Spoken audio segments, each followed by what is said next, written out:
सुनिएगा बच्चों, हमने लास्ट क्लास में चैप्टर 3 ऑलमोस्ट खत्म कर दिया था। उसका बस एक छोटा सा टॉपिक बचा है, reservation of right of disposal, और इसके बाद डिलीवरी। डन, वो कर देंगे तो हमारा चैप्टर 3 खत्म हो जाएगा, फिर हम इसे स्टडी मैट से चेक कर लेंगे। डन, आइए तो जो जो बातें बची हैं हम वो खत्म करके जल्दी से इसको रैप अप करते हैं। देखिएगा क्या टॉपिक है, कह रहा है right of the seller to reserve the right of disposal of the goods. मैंने बोला सेलर क्या करता है, गुड्स को बेच देता है। सेलर क्या करता है, गुड्स को बेच देता है, लेकिन अपने पास रिजर्व कर लेता है राइट ऑफ डिस्पोजल। अपने पास रिजर्व कर लेता है राइट ऑफ डिस्पोजल, यानी उसे ये लगता है कि जो सामने वाला बायर है ना, हम उस पर उतना ज्यादा रिलाय नहीं कर सकते। ऐसा हो सकता है कि वो गुड्स खरीद के भाग जाए और बाद में पैसा ना दे, तो हम क्या करते हैं, जो डिस्पोजल का राइट है उसको अपने पास रिजर्व करके रख लेते हैं। डन, उसके तरीके हैं जैसे मैंने बोला था। देखो हमने बात करी थी कि जब in case of the deliverable goods to the order of the seller और इस एजेंट, जो गुड्स है वो डिलीवर होगा किस पे, सेलर के कहने से या उसके एजेंट के कहने से। और हमने बात करी थी कि जब आप रेलवे के द्वारा भेज रहे हो कोई सामान, तो जो लैंडिंग बिल ऑफ लैंडिंग होगा और रेलवे रिसीट होगी, वो उस पर किसका नाम लिख दोगे, सेलर का या फिर उसके एजेंट का। आप उस पर बायर का या बायर के एजेंट का नाम नहीं लिखोगे, आप अपने किसी बंदे के या अपने नाम से उस स्लिप को काटोगे, ताकि आपका कोई बंदा वहां से जाके सामान को रिलीज कर पाए, कोई दूसरा बंदा ना कर पाए। समझ में आया? एक बार रीड कर ले, आइए।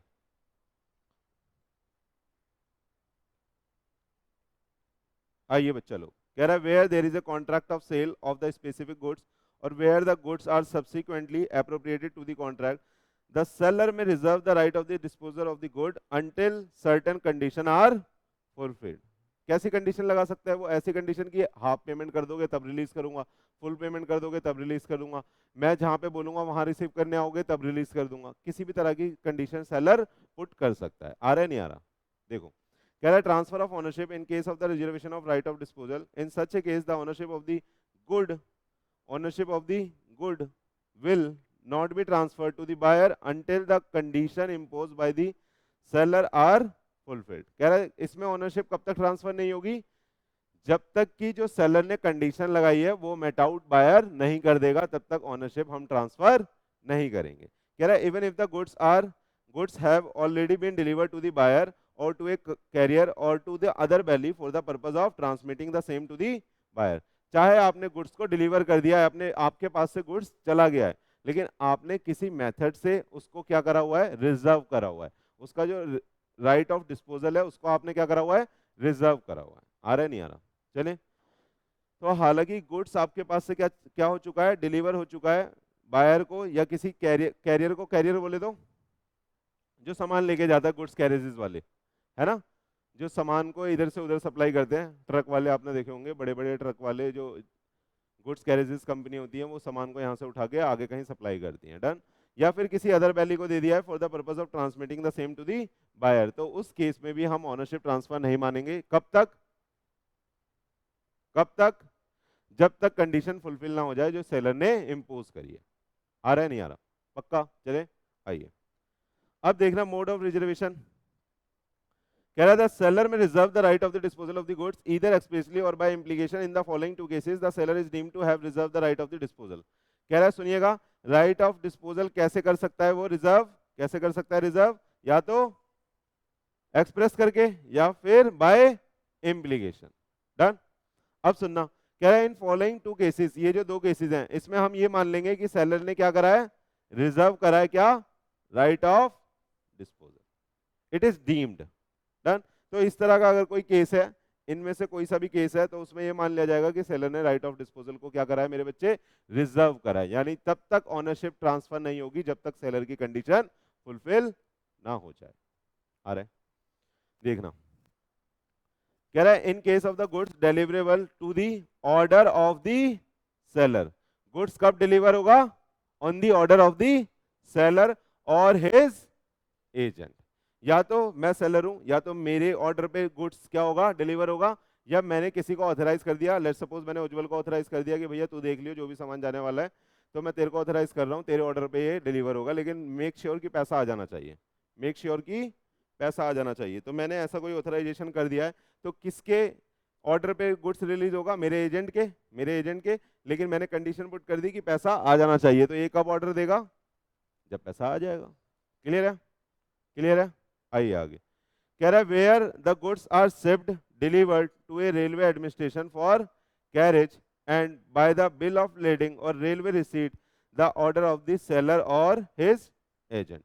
जो हमने बिल ऑफ लेडिंग है या जो रेलवे रिसीट है वो हमने किसके ऑर्डर पे काटा है, बताइए, उस पे किसका नाम लिख दिया है हमने, सेलर का या उसके किसी एजेंट का। आ रहा है पक्का, चले आइए, ये करा था हमने लास्ट क्लास में, देखिएगा एग्जाम्पल है, इसी के ऊपर बेस्ड एग्जाम्पल है। कह रहा है X sold some goods to Y with the term that the goods shall be sent by the railway. X ने क्या करा है, कुछ गुड्स भेजा है किसको, वाई को, किस टर्म पे कि गुड्स जो है वो कैसे सेंट होगा, रेलवे के द्वारा होगा। The goods were destroy in course of journey state the legal position. कह रहा है जो गुड्स था वो क्या हो गया बेटा, डिस्ट्रॉय हो गया। अब इन ईच एक्सक्लूसिव केसेस में आपको आंसर देना है कि क्या होगा। पहला देखिएगा, आंसर पढ़ लिया आपने, बदतमीजो जल्दी से पढ़ लिया होगा, है ना, आपकी नजर वहीं थी, सर क्वेश्चन बाद में पूछना, पहले हम आंसर देख लेते हैं। देखो पहला देखो, कह रहा है प्लीज, पहला देखो, कह रहा है if the railway receipt is taken in the name of x, बताना अगर गुड्स रास्ते में खराब हो गया, जल गया, डिस्ट्रॉय हो गया, तो रिस्क किसका, पक्का, क्यों, क्योंकि सेलर ने यहां पे रिजर्व करा है राइट ऑफ डिस्पोजल। सेलर ने क्या रिजर्व करा है, राइट ऑफ डिस्पोजल, और ओनरशिप तब तक ट्रांसफर नहीं होगी जब तक कंडीशन फुलफिल नहीं होगी। देखिएगा आगे, if the railway receipt is taken in the name of Y but is sent through bank. Railway receipt किसके नेम पे थी, वाई के, लेकिन हमने इसे भेजा था बैंक के थ्रू, यानी हमने बैंक को इंस्ट्रक्शन दी थी कि इनको रेलवे रिसीट तब रिलीज करना जब ये चेक क्लियर करा दे, जब ये चेक क्लियर करा दे। बताओ इसमें किसका लॉस, इसमें भी एक्स का, क्यों, चेक क्लियर कराने के बारे में कोई फैक्ट नहीं है हमारे पास, तो इसलिए हम ये एज्यूम करेंगे कि अभी चेक क्लियर नहीं हुआ है और बैंक ने जैसा कि हमने इंस्ट्रक्शन दिया है उसको ओनरशिप ट्रांसफर नहीं करी होगी। आ रहे आगे देखिए, if the railway receipt is taken in the name of Y and sent to him. इस बार क्या करा हमने, रेलवे रिसीट किसके नाम पे काटी है, बायर के नाम पे, तो लॉस किसका, बायर का, क्योंकि ओनरशिप ट्रांसफर मान ली जाएगी। ठीक है, इसमें हमने कोई राइट रिजर्व नहीं करा है। थर्ड वाले केस में आया या नहीं आया, देखो यही लिखा है आंसर में, कह रहा है case 1 and 2 X will bear the loss because the ownership has not yet been transfer. ये वाला इसका केस लो है, पढ़ लेना, क्या है, जनरल पेपर लिमिटेड वर्सेस है बेटा, ये वर्सेस है, वर्सेस मोनीदीन एंड सन्स, इसमें ये आया था। आगे देखना आप, केस 3 में क्या बोलता है, केस 3 में Y will have to bear the loss because the ownership has already been transfer. आ रहा है, समझ में आ रहा है इजिली सबको, पक्का, आगे चले। अब सुनना, एक केस और है जिसमें जिसमें हम ये मानेंगे कि राइट ऑफ जो डिस्पोजल का राइट है वो रिजर्व करा हुआ है। In case of drying of bill of exchange, in case of drying of bill of exchange हम क्या करते हैं, जैसे ये हम है बेटा, हम कौन है, सेलर, और ये हमारा कौन है, बैंक, और यहाँ पे बैठा है ये हमारा कौन है, बैंक, और यहाँ पे बैठा है हमारा कौन, बायर। डन, हम सामान डिलीवर कर देते हैं और हम बैंक को इंस्ट्रक्शन दे देते हैं कि बिल्स ऑफ एक्सचेंज हमने एक लिख दिया है, ये इस पार्टी से एक्सेप्ट करा के, ऑनर करा के, तब इसको बिल ऑफ लेडिंग देना, तब इसको बिल ऑफ लेडिंग या रेलवे रिसीट देना। आ रहा है समझ में, बोलो। हम बैंक को बोल देते हैं कि भैया इससे पहले पैसा ले लेना, तब इसको आप रेलवे रिसीट या बिल ऑफ लेडिंग देना।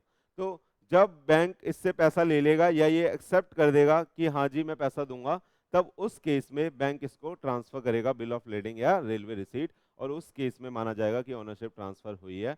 अनटिल एंड अनलेस, जब तक वो पैसे नहीं देता या वो एक्सेप्ट नहीं करता, हम ये नहीं मान सकते कि ओनरशिप ट्रांसफर हो गई है। उस केस में ये माना जाएगा कि सेलर ने रिजर्व कर दिया है राइट ऑफ डिस्पोजल। आ रहा है पक्का, चलें पढ़ ले। आइए, ये एग्जांपल से समझाया गया है, ध्यान से देखिएगा। कह रहा है X sold goods to Y, took the bill of lading in the Y's name, किसके नेम पे लिया है बिल ऑफ लेडिंग, बताना। वाई कौन, बायर, लेकिन उसके साथ साथ ड्रॉ करा है क्या, एक bill of exchange on Y, Y के ऊपर एक बिल ऑफ एक्सचेंज भी ड्रॉ करा है। बिल ऑफ एक्सचेंज तो आप जानते हो, यहाँ पे भी अकाउंट में पढ़ोगे आप, 11th में भी पढ़ा होगा आपने, है ना। किसी किसी को बहुत होनहार टीचर ने पढ़ाया था बिल ऑफ एक्सचेंज, है ना। आ जाओ, and delivered by the bill of lading and bill of exchange to his banker with the instruction to deliver the bill of lading to Y. यहां तक समझ में आया, यहां तक समझ में आया, क्या हुआ था बताना। यहां तक तो आप समझ गए थे कि एक बिल ऑफ एक्सचेंज भी लिखा है। उसके बाद कहता है delivered the bill of lading and bill of exchange to his banker. हमने किसको दे दिया, ये अपने बैंकर को दे दिया, क्या, बिल ऑफ लेडिंग भी और बिल ऑफ एक्सचेंज भी, और बोला with the instruction to deliver the bill of lading to Y on his acceptance accepting and paying the amount of bill. क्या बोला हमने कि जब वो पैसे दे देगा तब उसके हाथ में बिल ऑफ लेडिंग आपको देना है। आ रहा है या नहीं आ रहा, आ रहा है, पक्का पक्का पक्का। चले देखो, कह रहा है initially Y refuses to accept the offer and sold the goods to the Z. Initially क्या हुआ, वाई ने एक्सेप्ट नहीं करा और वो गुड उठा के किसको बेच दिया, जेड को। कह रहा है it was held that the banker was liable to Y for making the wrongful sale to the Z because the ownership was transferred to Y when the offer to pay the amount। ठीक है, यहां पे मेरे ख्याल से x आएगा, bank जो है वो लाइबल हो जाएगा x के लिए, बैंक क्या है, लाइबल हो जाएगा x के लिए, क्योंकि यहाँ पे रॉन्गफुल सेल हुई है z को और ऑनरशिप ट्रांसफर y को नहीं हुई है। क्यों, क्योंकि उसने अभी पैसा पे नहीं करा। क्लियर है, तो अगर वो पैसा पे कर देता या एक्सेप्ट कर देता तब वो आगे गुड्स को सेल कर सकता है, अदरवाइज वो गुड्स को सेल नहीं कर सकता। अभी इसे स्टडी मैथ से भी देखेंगे तो और ज्यादा क्लियर हो जाएगा। अभी बस आप इतना समझो, हमने अपने बैंकर को इंस्ट्रक्शन दी थी और ये बोला था कि बिल ऑफ लेडिंग मैंने बायर के नाम पे काट दिया है, लेकिन उसको गुड्स में हाथ तभी लगाने देना जब वो पैसा दे दे या वो बिल को एक्सेप्ट कर ले। अगर उसने इन दोनों में से कोई भी एक्ट परफॉर्म नहीं करा है, पैसा नहीं दिया है, बिल को एक्सेप्ट नहीं करा है, तो वो गुड्स को हाथ नहीं लगा सकता। तो उस केस में हम ये बोलेंगे कि जो सेलर है उसने रिजर्व करा है अपना राइट ऑफ डिस्पोजल। आ रहा है पक्का, चले आइए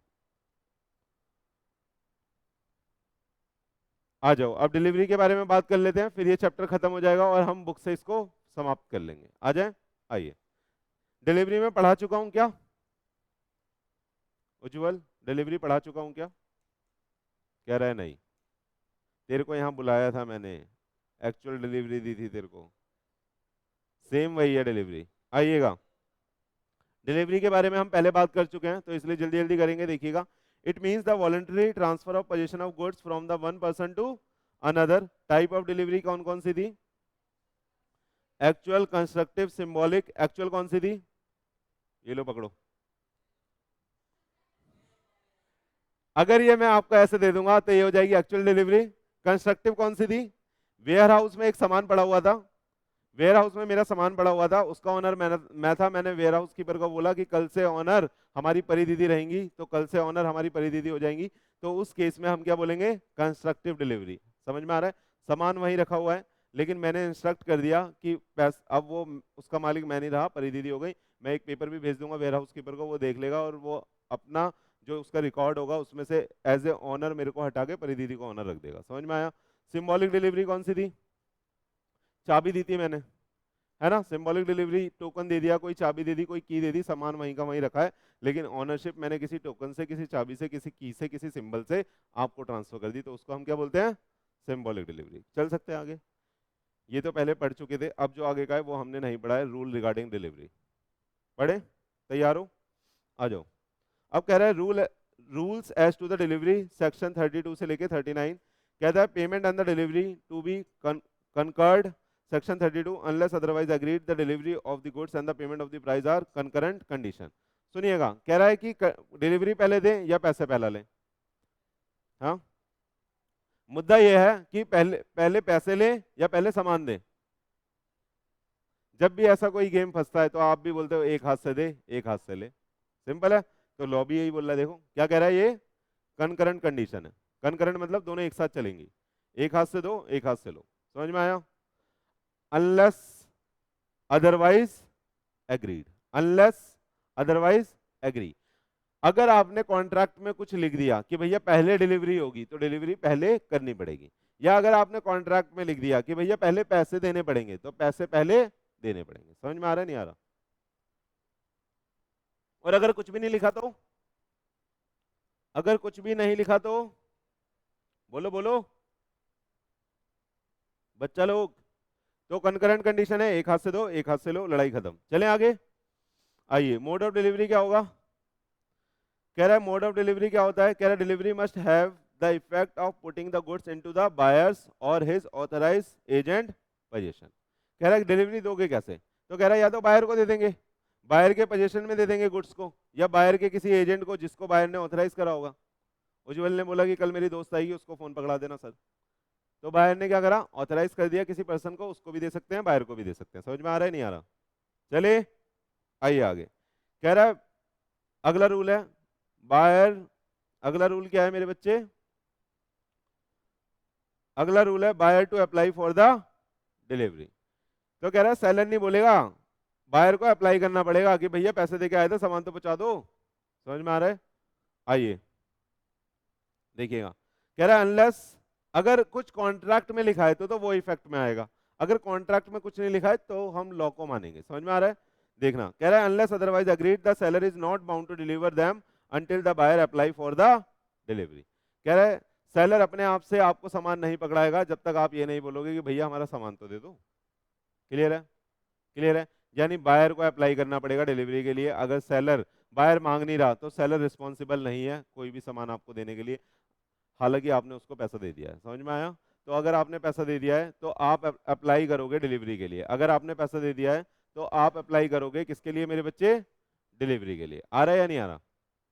चलें आगे। तो ये रूल समझ लीजिएगा कि अप्लाई कौन करेगा डिलीवरी के लिए, बताना, बोलो बोलो। बायर अप्लाई करेगा, बायर को अप्लाई करना है, सेलर रिस्पॉन्सिबल नहीं है। चले आइए अगला देखिएगा, effect of the part delivery. बहुत इंपॉर्टेंट है, ध्यान से सुनना। क्या बोल रहा है?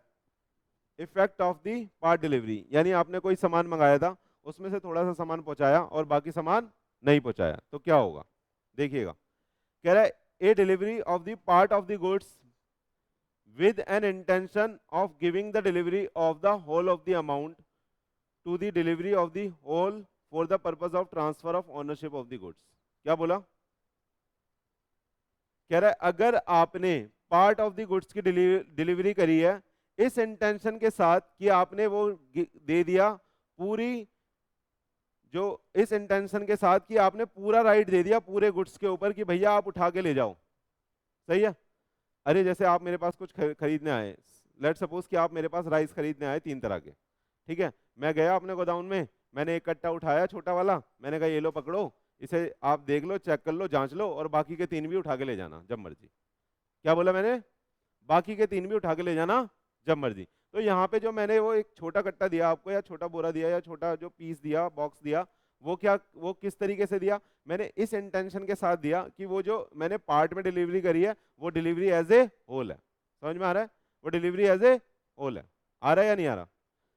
यानी वो एक तरह का मेरा इंटेंशन था, एक तरह की इम्प्लाइड कंडीशन थी वहां पे कि मैंने जो आपको डिलीवरी दे दी वो पूरे के लिए दे दी। समझ में आया? तो वहां पे अगर मैंने इस तरीके से आपसे ट्रांजैक्शन करी है और मैंने कोई पार्ट डिलीवरी करी है इस इंटेंशन के साथ कि वो पार्ट डिलीवरी को हम होल डिलीवरी मानेंगे, तो उस केस में ओनरशिप सारी गुड्स की ट्रांसफर हो जाएगी किसके पास? बायर के पास।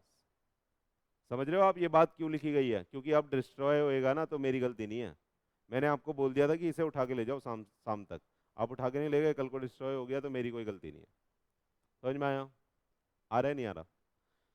अब एक लाइन तो ये थी, एक लाइन, इस लाइन में क्या क्रक्स आया बताना? इस लाइन में क्या क्रक्स आया कि पार्ट डिलीवरी को डिलीवरी एज ए होल मान लेंगे। कब? जब इस इंटेंशन के साथ दी गई होगी, तो यही तो क्रक्स आया। अब देखना नेक्स्ट में, कह रहा है but a delivery of part of the goods with an intention of separating it from the whole lot does not amount to the delivery of whole of the goods. अब सुनना, यही एग्जांपल है। इसने बोला था कि भैया सर मेरे को 100 किलो चावल दे दो, मैंने बोला आज तू 25 ले जा, 75 का अरेंजमेंट बाद में हो जाएगा, मेरे पास है मगर और किसी के भी ऑर्डर आए हुए हैं, मैं तेरे को नहीं दे सकता। तो मैंने आज इसको कितना दिया निकाल के? 25 kg उठा के पकड़ा दिया। तो यहाँ पे पार्ट ऑफ जो डिलीवरी हुई वो कैसे हुई? पार्ट ऑफ द गुड्स की। लेकिन इस इंटेंशन के साथ नहीं थी कि वो 75 भी तेरा है। समझ में आया? तो यानी यहाँ पे जो ट्रांसफर माना जाएगा, जो ओनरशिप ट्रांसफर मानी जाएगी, वो कितने गुड्स की मानी जाएगी? 25 kg आ रहा है। बाकी 75 kg की ओनरशिप ट्रांसफर अभी नहीं हुई है, क्योंकि मैंने क्या करा है, उस लॉट में से क्या करा है, उसे सेपरेट करा है इस इंटेंशन के साथ कि तू पार्ट ऑफ द गुड्स ही ले जा भाई। समझ में आया? दोबारा पढ़ूं? दोबारा पढ़ूं? दोनों में अलग अलग बातें लिखी हैं। कह रहा है but delivery of part of the goods with an intention of separating it from the whole of the lots does not amount to the delivery of whole of the goods. इसलिए वो पूरी डिलीवरी नहीं मानी जाएगी, बस उतने part of the goods की delivery मानी जाएगी। तो दोनों में अलग अलग बातें थी, बहुत इंपॉर्टेंट बात है। ऊपर वाले में क्या लिखा था बताना? ऊपर वाले में क्या लिखा था मेरे बच्चे? ऊपर वाले में क्या लिखा था बता दो? ऊपर वाले में, ऊपर वाले का क्रक्स क्या था?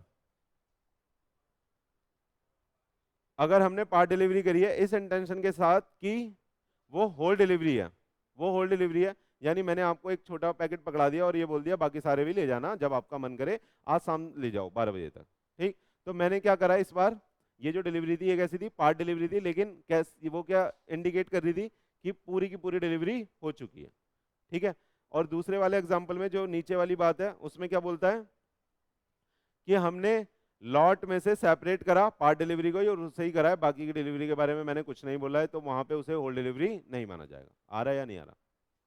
पक्का कर दोगे अगर इससे केस स्टडी बना के दी जाएगी तो? चलें आगे, आइए। बस खत्म, 2 स्लाइड है, बस खत्म।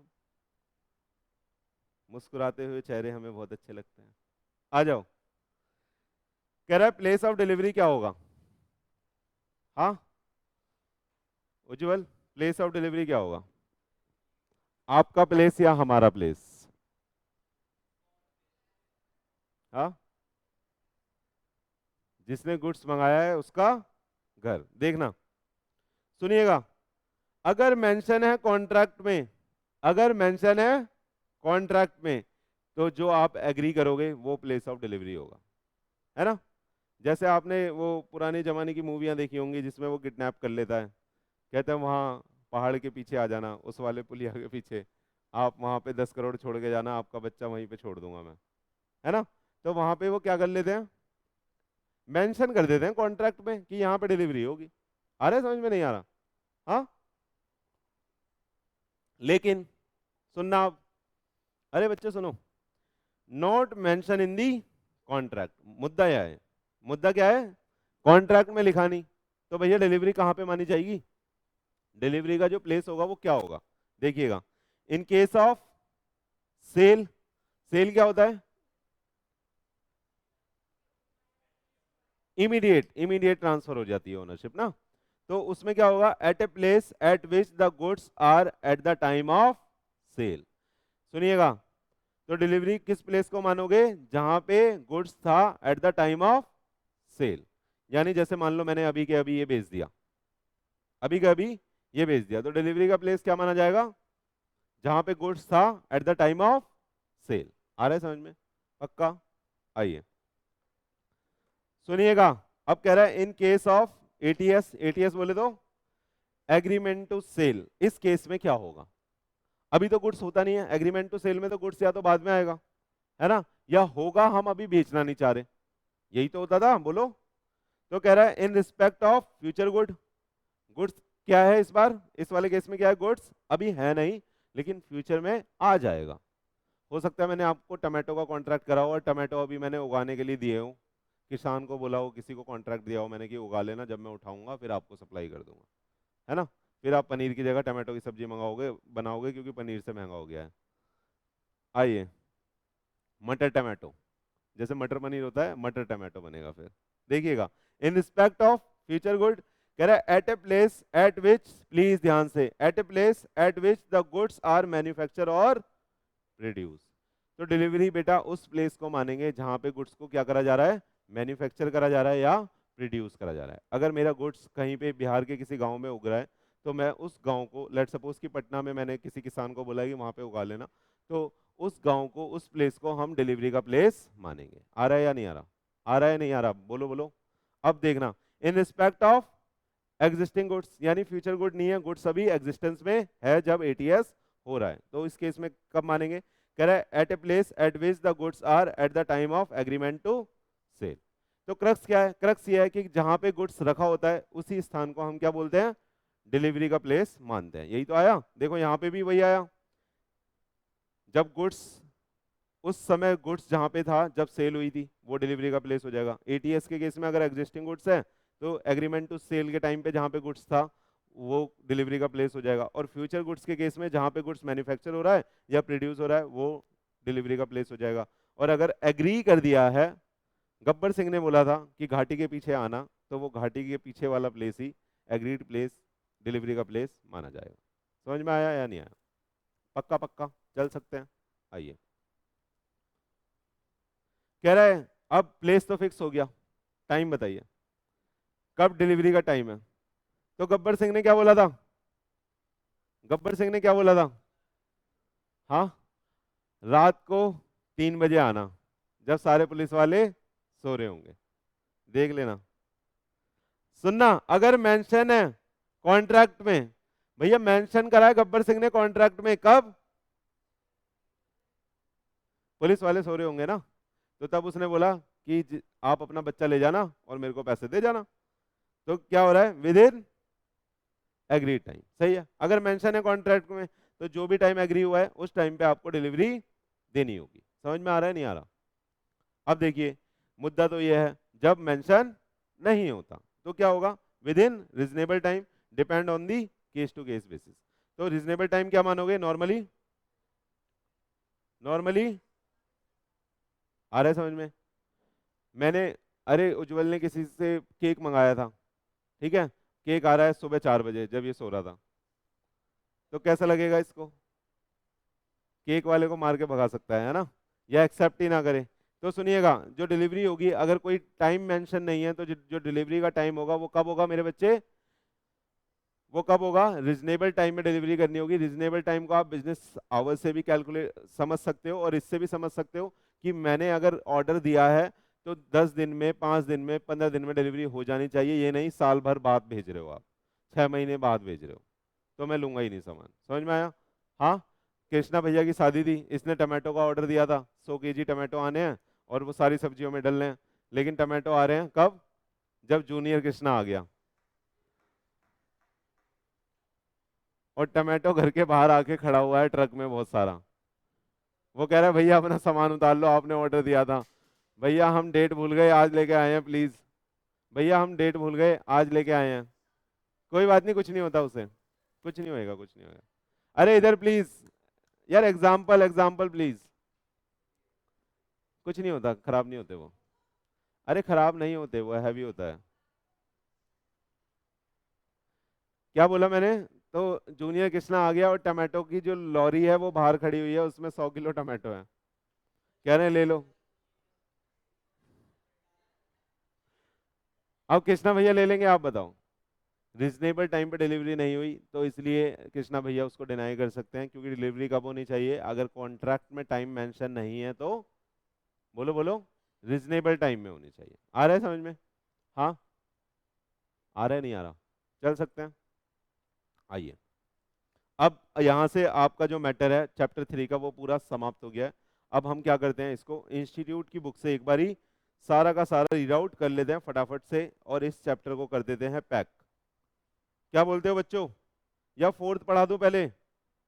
नहीं नहीं सर, फोर्थ मत पढ़ाओ, इतना हमारे अंदर पेशेंस नहीं है कि दो दो चैप्टर एक ही दिन में ले पाए हम। अरे बोलो, कहाँ पे होता है?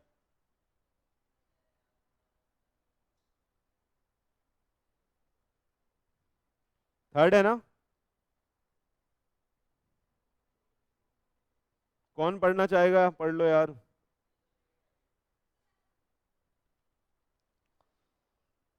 मेरे साथ साथ पढ़ना।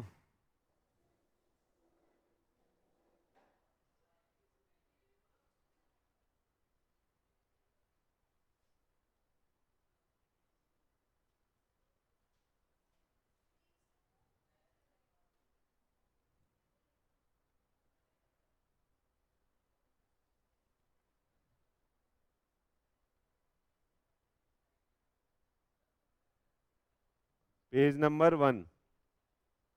दीदी पेज नंबर 1। आइए, हम पूरा का पूरा चैप्टर अभी के अभी यहां से खत्म करने वाले हैं। तैयार हो? तैयार हो क्या? हो जाएगा अभी? देखो कितनी कितनी फास्ट होगा, देखना आप। आ जाओ।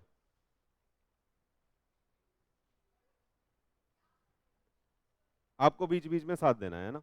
आ जाओ, देखिएगा। यूनिट का नाम क्या है? Unit 3, transfer of ownership and the delivery of goods. Please इधर सारे बच्चे, transfer of ownership and delivery of goods. क्या लगता है पढ़ लिया हमने? क्या लगता है पढ़ लिया ट्रांसफर ऑफ ओनरशिप? आइएगा, देखना क्या बात कर रहा है। कह रहा है contract of sale of the goods involve the transfer of ownership in the 3 stages. पहला क्या होता है? Passing of property and delivery of goods and passing of risk. तीनों की बात हमने कर ली थी। आ गया ये, देखिएगा। कह रहा है sale of goods involve the transfer of ownership of the property from the seller to buyer. It is essential to determine the time at which the ownership pass from the seller to buyer. हमने इसका significance भी पढ़ा था कशिका, हमने इसका significance भी पढ़ा था कि क्यों ये रेलिवेंट है, पासिंग ऑफ प्रॉपर्टी क्यों रेलिवेंट है ना। आ गया ये। कह रहा है importance of the time of transfer. क्यों है बताइए, क्यों है? याद है आपको? क्योंकि रिस्क फॉलो करता है किसको? ऑनरशिप को। तो जब हमें टाइम ही पता नहीं होगा कि कब ये माना जाएगा कि ओनरशिप ट्रांसफर हो गई है, कब ये माना जाएगा कि ओनरशिप ट्रांसफर नहीं हुई है, तो पता ही नहीं चलेगा कि रिस्क किसका है ना। आइए, कह रहा है the general rule is that the risk prima facie passes with the property. यानी रिस्क फॉलो करता है किसको? प्रॉपर्टी को। पढ़ा था ये? बोलो बोलो, पढ़ा था? याद होना चाहिए। कह रहा है in case where the goods are lost or the damage, the burden of the loss will be borne by the person who is the owner at the time when the goods are lost or damaged. Where the goods are damaged by the act of the third party, it is the owner who can take the action. तो दो चीजें हैं कि risk किसका होगा और दूसरी action कौन लेगा उस गुड्स के अगेंस्ट। ठीक है। Suit for the price by the seller can be filed only when the property has been pass to the buyer. तीसरी चीज भी आ गई कि सूट कब फाइल करा जाएगा? सेलर के द्वारा, जब प्रॉपर्टी पास हो जाएगी। अगर प्रॉपर्टी ही पास नहीं हुई, मैंने ये ग्लास आपको अभी तक बेचा ही नहीं, तो मैं सूट फाइल कर सकता हूं कि मेरा प्राइस दो। आ रहा है या नहीं आ रहा? चले, सिग्निफिकेंस समझ में आ गया यहां से भी। आइए, क्या पढ़ा हुआ लग रहा है आपको? बोलो। हमने चार्ट पढ़ा था एक, देखो ये वाला चार्ट पढ़ा था पहले दिन। आप भूल जाते हो बहुत जल्दी। नीला नीला अंबर पढ़ा था हमने, देखना नीला नीला अंबर आएगा, याद है? यही यहां पे आ रहा है, देखो।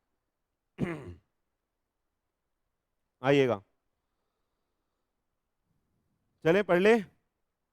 आइए, बात किसकी हो रही है? पासिंग ऑफ प्रॉपर्टी की।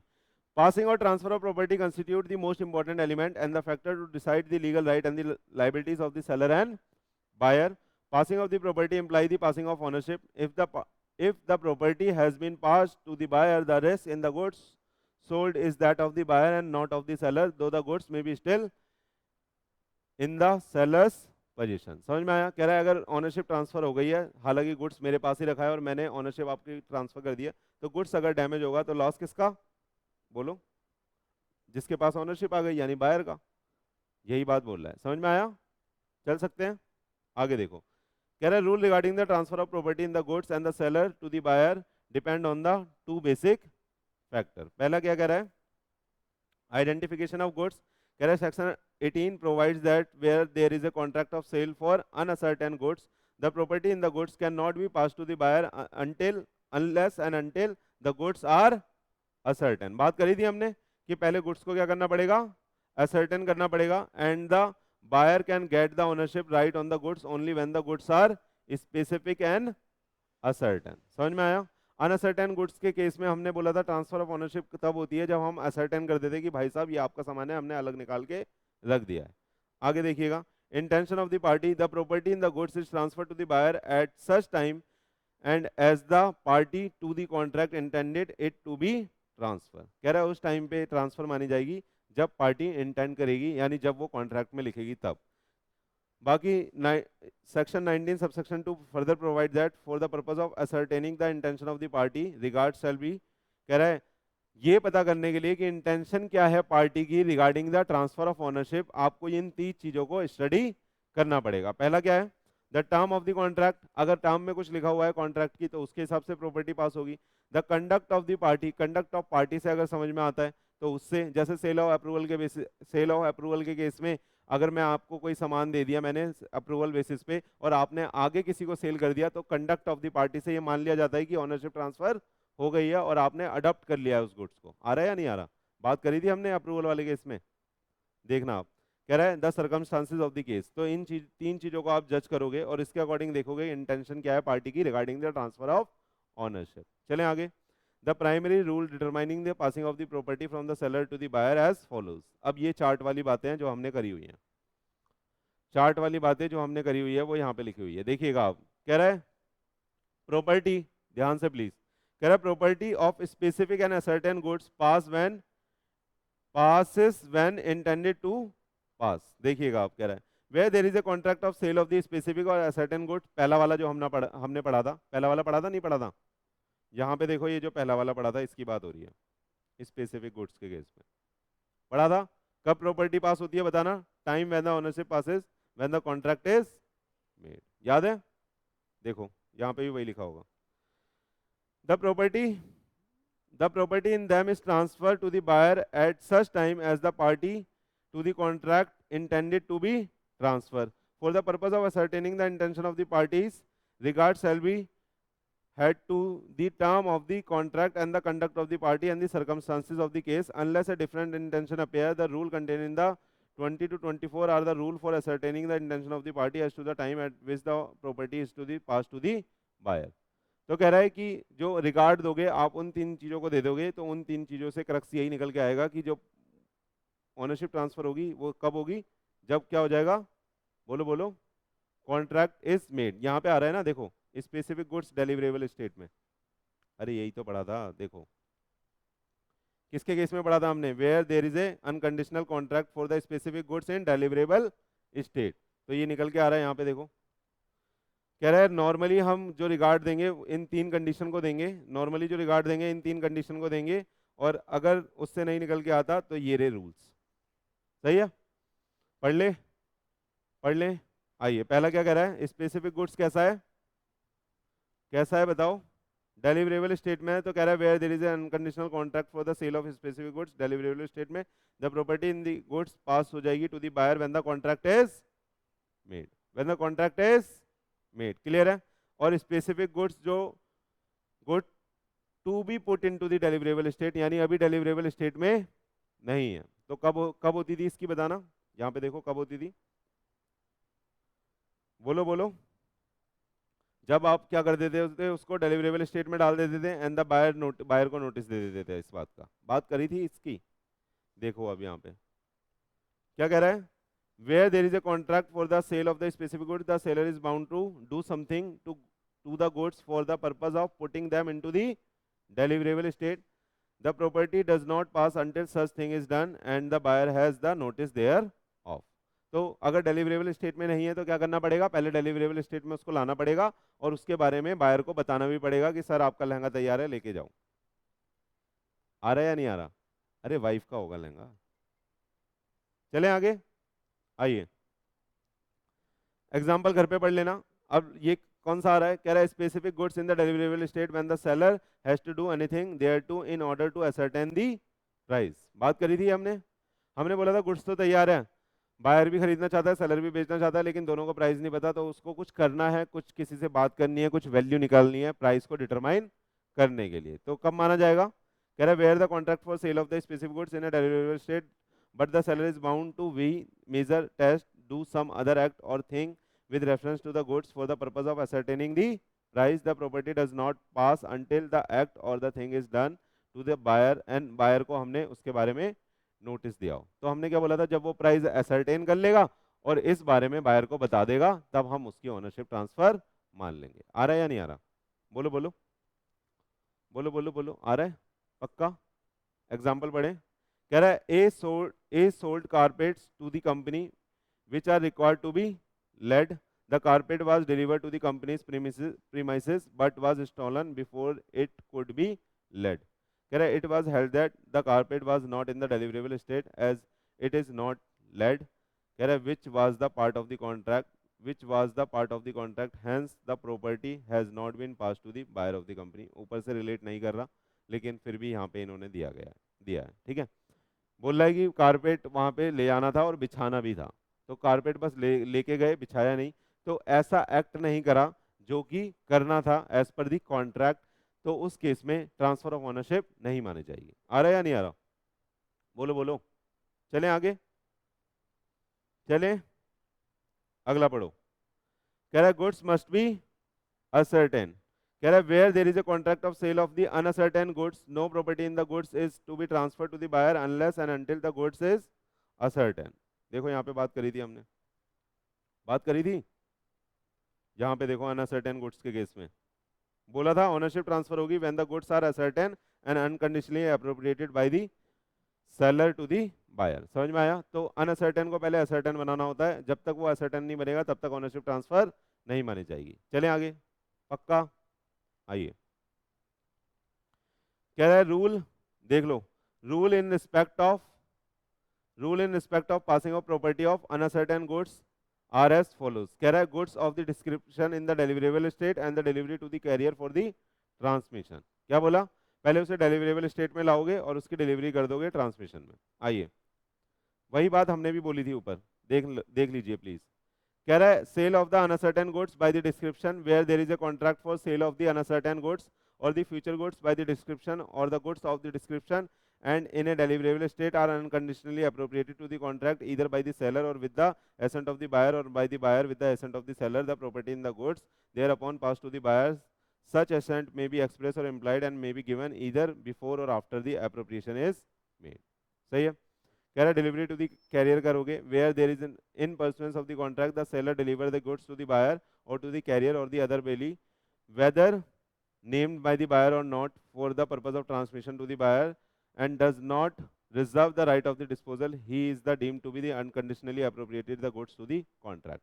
सुनिएगा, इधर आ जाइए, क्या बात करी थी हमने? पहला उसे असर्टेन, पहला क्या था? बोलो बोलो, उसे असर्टेन करना है और अनकंडीशनली एप्रोप्रिएट करना है ना? तो यही बात यहाँ पे दो अलग अलग पैराग्राफ में करी गई है। पहले इस वाले पैराग्राफ में क्या कराया? उसे अनसर्टेन को असर्टेन कराए, बोलो, अनसर्टेन को असर्टेन कराए, और दूसरे पैराग्राफ में क्या कराए? अनकंडीशनली एप्रोप्रिएट कराए गुड्स को to the contract. Unconditionally appropriate करने का मतलब क्या है? कि उस पर आप कोई कंडीशन नहीं है, आपके लिए निकाल के रख दिया, आप लेके जाइए। तो अनकंडीशनली अप्रोप्रिएट किस तरीके से कराया? हमने कैरियर को दे दिया, हमने ले जाने वाले को दे दिया, गुड्स कैरेजेस कंपनी को दे दिया और बोल दिया, और हमने राइट ऑफ डिस्पोजल भी रिजर्व नहीं रखा है, हमने राइट ऑफ डिस्पोजल भी रिजर्व नहीं रखा है, तो ये माना जाएगा हमने क्या कर दिया? अनकंडीशनली एप्रोप्रिएट कर दिया, यानी हमने अब आपके लिए छोड़ दिया उस गुड्स को, हमने कोई भी राइट उसके ऊपर रिजर्व नहीं करा है। तो उस कंडीशन को, उस टाइम को, उस सिचुएशन को ये मानेंगे कि हमने क्या करा है? अनकंडीशनली एप्रोप्रिएट कर दिया। दो ही कंडीशन है अनअसर्टेन गुड्स के केस में, पहले उसे असर्टेन बनाइए और दूसरा अनकंडीशनली एप्रोप्रिएट कर दीजिए। असर्टेन कैसे बनाएंगे? अलग से हटा के, अलग से एप्रोप्रिएट करके, और अनकंडीशनली एप्रोप्रिएट कैसे करेंगे? किसी उसके एजेंट को दे दिया या किसी कैरियर को दे दिया या सीधा परचेजर को ही पकड़ा दिया। समझ में आ रहा है नहीं आ रहा? चले पक्का? आइए एग्जाम्पल घर पे, एग्जाम्पल घर पे कर लोगे ना? जैसे रेलवे रिसीट, मैंने रेल से कोई पार्सल भेजा, अनसर्टेन गुड्स था, मैंने अलग से निकाल दिया, रेल वाले को दे दिया, बोल दिया कि मैंने पर्ची सीधा अनुष्का दीदी के नाम पे काट दी है, तो सीधा अनुष्का दीदी जाएगी वहां से उठा लेगी सामान। तो जैसे ही मैंने पर्ची काटी, ये मान लिया जाएगा कि गुड्स क्या हो गया? ट्रांसफर हो गया। दो काम करने हैं, सबसे पहले उसे असर्टेन करना है, दूसरा अनकंडीशनली एप्रोप्रिएट करना है। क्लियर है? या एक एग्जाम्पल पढ़ा दूं? लो पढ़ लो। कह रहा है a bill of lading of railway parcel is made out in the name of buyer, that is Anushka Didi in our case, कह रहा है and is sent to him and the ownership in the goods passes from the seller to the buyer in case of the goods are subject to the accidental loss or by the theft the seller will not be liable। अगर मैंने उसे ascertain कर दिया और unconditionally appropriate कर दिया तो अब रिस्क किसका हो गया? बायर का हो गया। रिस्क किसका हो गया? बायर का हो गया, इसलिए सेलर लाइबल नहीं होगा। क्लियर है? पक्का? किसी को कोई डाउट नहीं? अगला एग्जांपल घर पे करना है आपको। आगे चलिए, एनालिसिस भी घर पे करनी है क्योंकि मैंने समझा दिया। अब सीधा इस पे आ जाइए, गुड्स सेंट ऑन अप्रूवल, ये पढ़ा था हमने, गुड्स सेंट ऑन अप्रूवल पढ़ा था। क्या क्या सीखा था इसमें बताना। टाइम पूरा हो जाए, टाइम एक्सपायर हो जाए और वापस नहीं करा तो सेल मान लेंगे, या बायर ने कोई ऐसा एक्ट कर दिया जिससे ये समझ में आया कि उसने ट्रांजैक्शन को अडॉप्ट कर लिया तो सेल मान लेंगे। अरे बोलो, कुछ याद है नहीं है? नहीं सर कुछ याद नहीं है। सही चल रहा है? चलो, बहुत टेंशन हो गई तेरे को। आ जाओ, good Saint on the approval. ये बेटा खुद से रीड करो, अनुष्का दीदी रीड करो प्लीज, ये खुद से रीड करना है, 5 मिनट दिया मैंने। गुड सेंट ऑन अप्रूवल मैंने बहुत अच्छे से पढ़ाया है, वहां पे समझाने की जरूरत थी, यहाँ पे समझाने की भी जरूरत नहीं पड़ेगी। गुड सेंट ऑन अप्रूवल, तेज तेज।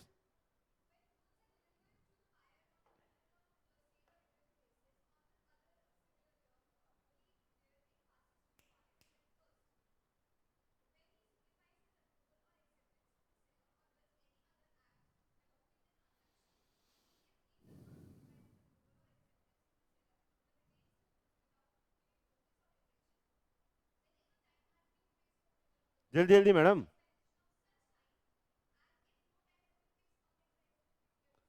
सही है, समझ में आया यहाँ तक?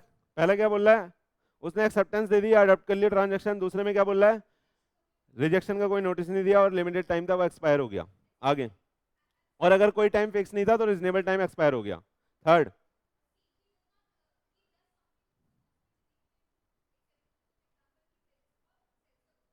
ये क्या था? कह रहा है उसने कोई ऐसा इक्विवेलेंट एक्ट कर दिया जिससे ये समझ में आता है कि उसने एक्सेप्ट कर लिया गुड्स को, दैट इज प्लेज कर दिया या फिर सेल कर दिया। समझ में आया? पक्का? आगे पढ़ाने की जरूरत नहीं है, घर से पढ़ लोगे। आगे आइए मैडम, एग्जाम्पल घर पे। सेल फॉर कैश ओनली और रिटर्न पढ़िए।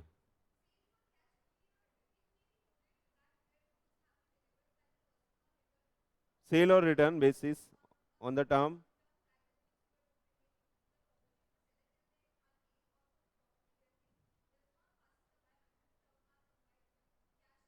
तो तब तक ट्रांसफर नहीं होगी।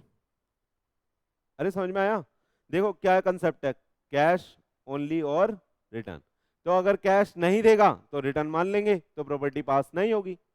यही तो बात है। देखो एग्जांपल पढ़ो, पढ़ो दीदी एग्जांपल, बच्चों पढ़ो एग्जांपल।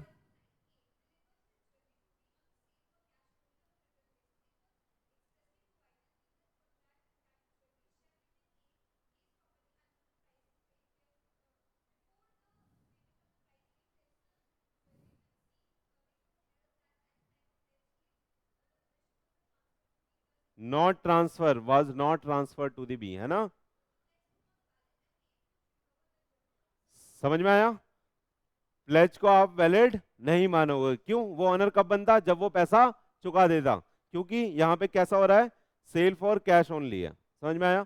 तो अगर पैसा नहीं दिया है, ध्यान से समझना इस बात को, अगर ये सेल ऑन अप्रूवल बेसिस होता तो यहाँ पे मान लिया जाता कि उसने अडॉप्ट कर लिया है, और ये जो ट्रांसफर था, ये जो प्लेस था, ये भी वैलिड होता। लेकिन ये सेल फॉर कैश था, इसलिए यहाँ पे जो प्लेज है वो वैलिड नहीं है, क्योंकि जब तक वो पैसा नहीं देगा उसके पास ओनरशिप नहीं आएगी। क्लियर है? आइए आगे। ये अभी अभी पढ़ा गया हमने, reservation of right of disposal, अभी अभी पढ़ा गया। अरे बोलो बहन के भाइयों, जल्दी जल्दी। बोल ही नहीं रहे। दीदियों आप भी बोल सकती हो। पढ़ा गया हमने? नहीं सर हमने कुछ नहीं पढ़ा। आपने ही पढ़ा होगा, हम कौन होते हैं पढ़ने वाले। पढ़ो आ जाओ।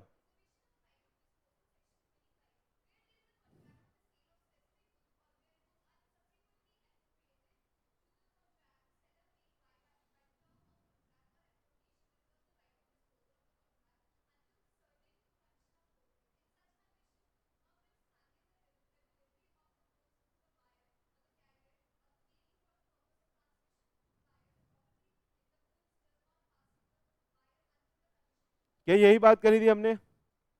Reservation of right of disposal में क्या यही बात करी थी कि जो ऑनरशिप होती है वो अपने पास रिजर्व रखता है, और वो कहता है कि जब तक प्रॉपर्टी ट्रांसफर नहीं होगी, जब तक की कंडीशन फुलफिल ना हो जाए। कंडीशन सेलर कुछ भी लगा सकता है, पैसे देने की, या कि डिलीवरी वहां होगी वहां रिसीव करना, या मेरा आधा पैसा पहले दे देना, या मेरा पूरा पैसा पहले दे देना, या कैश में ही देना, या चेक में ही देना। वो किसी भी तरह की कंडीशन लगा सकता है, अगर कंडीशन फुलफिल होगी तभी ही माना जाएगा सेल को। आगे चलिए।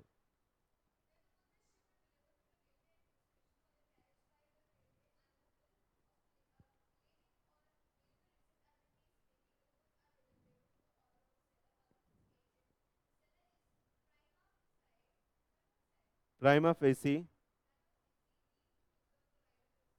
समझ में आया? ये पढ़ा था क्या हमने? हाँ, प्राइमा फेसी मतलब अपरेंटली, अपरेंटली मतलब देखते ही समझ में आ जाएगा, अपरेंटली, है ना? देखिएगा, सुनिए, ये बात करी थी हमने, कब ये माना जाएगा कि इट इज डीम्ड कि सेलर ने राइट ऑफ डिस्पोजल को रिजर्व करा है? कब? जब उसने रेलवे रिसीट या बिल ऑफ लेडिंग अपने नाम पे रखा है या अपने किसी एजेंट के नाम पे रखा है, बायर के नाम पे या बायर के किसी एजेंट के नाम पे नहीं रखा है, तो इट इज डीम्ड कि उसने राइट ऑफ डिस्पोजल को रिजर्व करा है। आगे चलिए।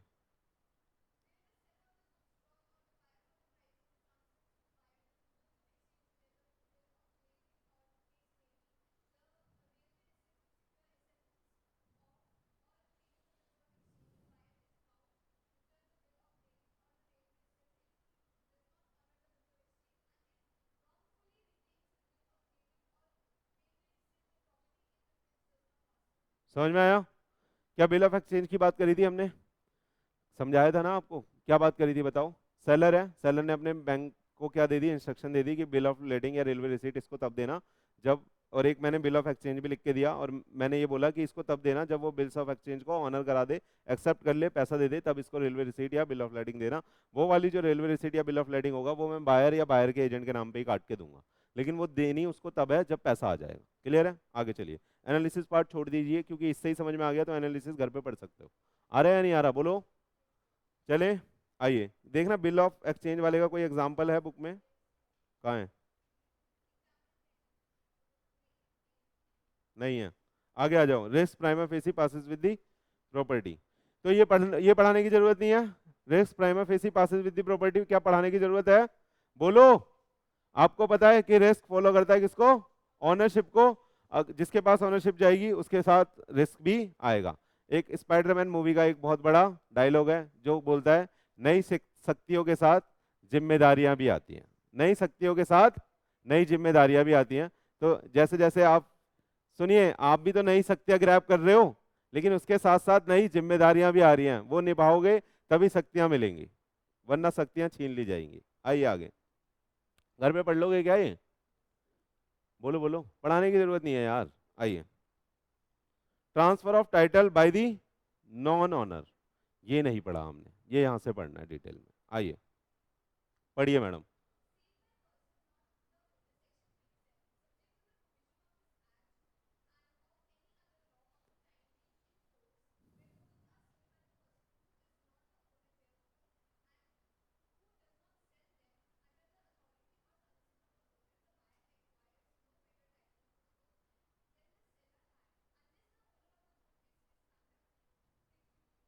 प्रिक्लूडेड, सही है। सुनिए, यहाँ पे क्या बोल रहा है, अगर एक बायर था, उसके पास गुड टाइटल नहीं है, उसके पास गुड टाइटल नहीं है, मान लो वो चोरी करके लाया गुड्स, तो वो सामने वाले को जब गुड देगा तो इसके पास भी गुड टाइटल नहीं आएगा, इसके पास भी गुड टाइटल नहीं आएगा। समझ में आया? समझ में आया? लेकिन अगर ये बंदा गुड लेके आया था और इसको सेलर जानता था, सेलर ने इसकी जो अथॉरिटी थी सेल की, इसको मना नहीं करा, प्रिक्लूडेड मतलब मना करना, इसने मना नहीं करा कि भैया तू सेल मत कर, उसके सामने ही वो सेल कर रहा है और सेलर भी बोल रहा है कोई बात नहीं मेरा ही सामान है तू सेल कर दे, मेरे बिहाफ पे कर दे, तो उस केस में सामने वाले बंदे के पास गुड टाइटल आ जाएगा। समझ में आया? समझ में आया? अदरवाइज गुड टाइटल नहीं आएगा। हमेशा जो जो ये बंदा रिसीव करेगा टाइटल, ये ऐसा ही टाइटल रिसीव करेगा जैसा टाइटल इसके पास होगा। अगर इसके पास बैड टाइटल है सेलर के पास, तो इसके पास भी बैड टाइटल जाएगा। क्लियर है? टाइटल समझ रहे हो? ऑनरशिप। चले, आइए आगे। Provided that where a mercantile agent is with the consent of the owner in possession of the goods or of a document of title to the goods, any sale made by him when the acting in the ordinary course of business of a mercantile agent shall be as the valid if he were expressly authorized by the owner of the goods to make the same, provided that the buyer act in the good faith and has not at the time of the contract of sale noticed that the seller has no authority to sell। सुनिएगा, अब जो नीचे वाले paragraph में बोला है वो ये बात बोली है, जैसे ये मेरा फोन है, डन, आप सबको मैंने अपना एजेंट अपॉइंट कर दिया कि ढूंढो, बायर ढूंढो, और जो आपको अच्छा बायर लगता है उसको बेच दो। तो मैंने क्या कर दिया, मैंने आपको अथॉरिटी दे दी क्या करने की, इस चीज को बेचने की, है ना। तो आप क्या करोगे, आप बायर ढूंढोगे और बायर को ये बेच दोगे। हालांकि आप इसके क्या ओनर हो, आप ओनर हो नहीं, लेकिन मर्केंटाइल एजेंट अगर बेच रहा है तो सामने वाले के पास गुड टाइटल जाएगा, सामने वाले के पास गुड टाइटल जाएगा। लेकिन उसने ये सामान कैसे खरीदा हो बेटा, गुड फेथ में खरीदा हो, और has not at the time of the contract, उसने नोटिस नहीं करा था कि उसके पास अथॉरिटी नहीं है। सुनना, एक तरह से बोल सकते हो, उस वहां पे जो डिस्प्ले हो रहा है वो तो एक तरह से ये बोला जाएगा कि आपको एक प्लेटफॉर्म दे दिया है, वो बस एक प्लेटफॉर्म की तरह काम करता है कनेक्ट करने के लिए बायर को सेलर को, और उसकी वो फीस चार्ज करता है। सुनना आप मेरी बात, ये जो मैं, सुनना, यहाँ पे क्या बोला मैंने कि ये मैं ऑनर हूँ, मैंने आपको एज ए एजेंट अपॉइंट कर दिया और बोल दिया इसको भेज दो, तो आप मर्केंटाइल एजेंट हो। हालांकि आप ऑनर नहीं हो तब भी आप गुड टाइटल ट्रांसफर कर रहे हो। प्लीज, क्या बोला मैंने, हालांकि आप ऑनर नहीं हो फिर भी आप गुड टाइटल ट्रांसफर कर रहे हो। तो देख लेना यहाँ पे, देखना यही तो टॉपिक था, transfer of title by the non owner. आप ऑनर नहीं हो, आप एक एजेंट हो, आप क्या इसके ऑनर हो नहीं, लेकिन मैंने आपको ऑथराइज कर दिया कि आप सेल कर सकते हो मेरे गुड्स को, तो उस केस में आप सामने वाले को गुड टाइटल दोगे। अब सुनना ध्यान से, मैं भी ये गुड्स कहीं से चोरी करके लाया था, लेकिन ये बात मैंने किसी को बताई नहीं, ना आपको बताई ना बायर को बताई। सुनना ध्यान से, ना मैंने आपको बताई ना बायर को बताई। तो बायर ने ये गुड्स कैसे खरीदा, गुड फेथ में, और बिना इसकी नॉलेज के, has not at the time of the contract of sale notice that the seller has no authority to sell. मेरे पास क्या अथॉरिटी टू सेल है नहीं, मैं तो किसी को उठा के ले आया था, तब भी उसके पास गुड टाइटल जाएगा, तब भी उसके पास गुड टाइटल जाएगा। समझ में आया, समझ में आया, आ जाओ आगे। एनालिसिस पार्ट पढ़ोगे, सिर्फ एग्जाम्पल पढ़ लो, नहीं नहीं नहीं नहीं, एक बार एनालिसिस पढ़ लो, यहाँ पे एक गाली है आपके लिए। नमोदत्त क्योर्ड नॉन हैबिट मतलब,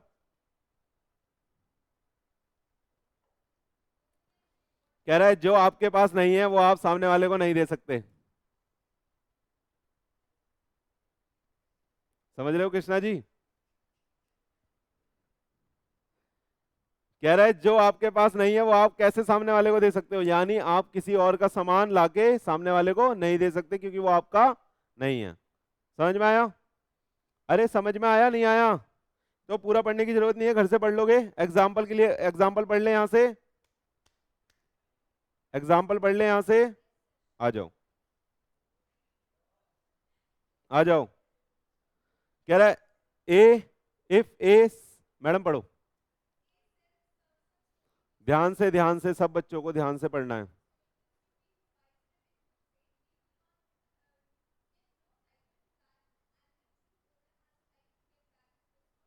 समझ में आया,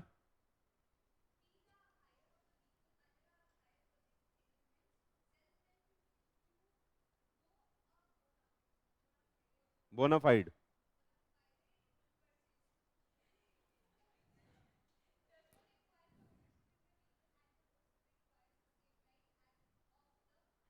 सही है। तो नॉर्मल केस में तो यही बोला जाता है कि जैसा टाइटल आपके पास है आप वैसा ही टाइटल आगे ट्रांसफर करोगे। आगे पढ़ो, प्लीज आगे पढ़ो मैडम।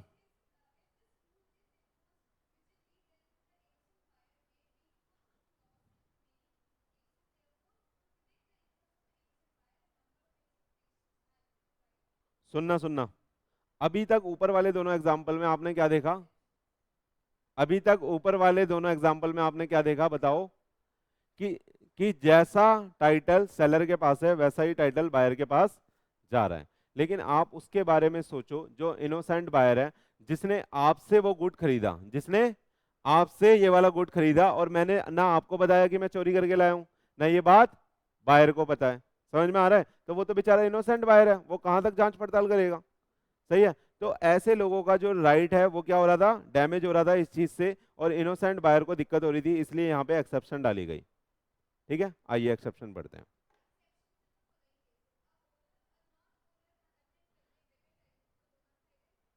बोनाफाइड परचेजर,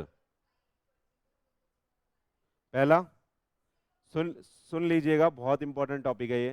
ठीक है, तो कह रहा है एक्सेप्शन है जब एक नॉन ऑनर, जब एक नॉन ऑनर कन्वे कर सकता है बेटर टाइटल किसको, एक बोनाफाइड परचेजर, बोनाफाइड परचेजर क्यों लिखा है यहाँ पे वर्ड?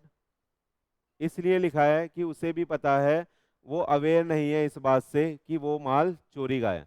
अगर वो अवेयर हो जाएगा तो वो बोनाफाइड परचेजर नहीं कहलाएगा। समझ में आ रहा है? आइए, सेल ऑफ नहीं, बाय। मर्केंटाइल एजेंट को नहीं बेचना, उससे बिचवाना है कुछ। आइए, अभी तो बात करी मैंने, अभी मर्केंटाइल एजेंट वाली बात मैंने अभी, अबे ये अभी आपसे बिचवाया ना मैंने बोला आप बेच के आओ। सुनो मैं पढ़ देता हूँ, 2 सेकंड लगेगा, देखना। कह रहा है a sale made by the mercantile agent of the goods for the document of title to the goods would pass a good title to the buyer in the following circumstances, namely, please ध्यान से please, if he was in the position of the goods and the document with the consent of the owner. आपके पास जो goods आया है वो position में आया है मेरी कहने से, मेरे कहने से, मेरी कंसेंट से। जो आप मेरा फोन बेच रहे हो वो मेरी कंसेंट से बेच रहे हो। कह रहा है if the seller was made by him, if the sale was made by him when the acting in the ordinary course of business as a mercantile agent। तो जो आप ये सेल कर रहे हो ये ऑर्डिनरी कोर्स ऑफ बिजनेस में कर रहे हो, ऐसा नहीं है कि ये आपके बिजनेस से बाहर हो। मैं आपसे हमेशा ऐसे अपने गुड्स सेल करवाता रहता हूँ। आगे आइए, and if the buyer had acting in the good faith and has at the time of the contract of sale no notice of the fact that the seller has no authority to sell। तो अगर ये तीन condition satisfy हो गई तो इस case में ये माना जाएगा कि जो बायर है उसके पास कैसा टाइटल जाएगा, एक गुड टाइटल जाएगा, बैड टाइटल नहीं जाएगा, चाहे वो सामान चोरी का क्यों ना हो। समझ में आया या नहीं आया? क्लियर है? आगे आइए, मर्केंटाइल एजेंट का मतलब घर से पढ़ लेना, आगे आ जाओ। Sale by one of the joint owner. ये जो केसेस हम पढ़ रहे हैं इसमें क्या हो रहा है बताना?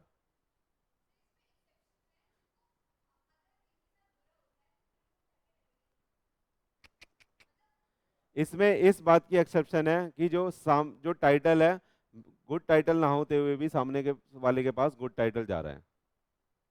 मैं तो चोरी करके लाया था लेकिन जिसने खरीदा उसके पास गुड टाइटल गया।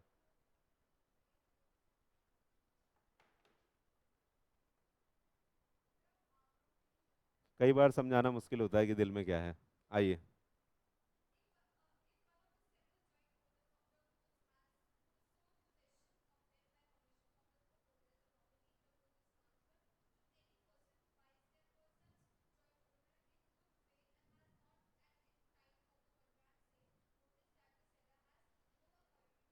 समझ में आया? क्या है, क्या है केस? आप 3 लोगों ने मिलके एक टीवी खरीदा था 55 इंचेस का। कितने का? तीनों ने मिलके, ठीक है। और आप दोनों छुट्टी पे गए, दीदी ने बेच दिया। दीदी ने क्यों बेच दिया? अब जिसने खरीदा, चलो दीदी ने क्यों बेचा नहीं बेचा वो बात अलग है, जिसने खरीदा वो तो इनोसेंट बायर है, उसे पता था तीनों ने मिलकर खरीदा है, दीदी के पास अथॉरिटी है, दीदी के पास पोजीशन है, दीदी ने बेच दिया। तो जिसने वो खरीदा उसके पास गुड टाइटल जाएगा। सही है? समझ में आया? देखो एग्जाम्पल वही है नीचे, मैं पढ़ दूं।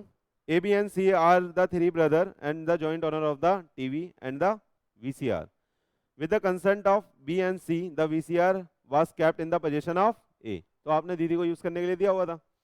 कहता है A sells the TV and VCR to P who buys it in the good faith. Pari दीदी ने खरीद लिया है ना, पी स्टैंड फॉर परी, है ना, without the notice that the A had. अरे बिल्कुल सही एग्जांपल बैठ रहा है ना, ए मतलब अनुष्का, वाह। A had no authority to sell, P get the good title of the VCR and TV.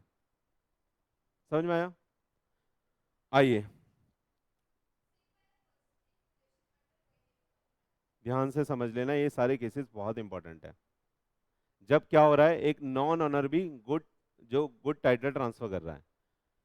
इन सब केसेस में क्या हो रहा है, एक नॉन ओनर भी गुड टाइटल ट्रांसफर कर रहा है। पूरे के पूरे ओनर तो आप नहीं थे ना टीवी के, लेकिन आपने गुड टाइटल ट्रांसफर कर दिया, बायर के पास पूरी ओनरशिप चली गई। आगे देखिए,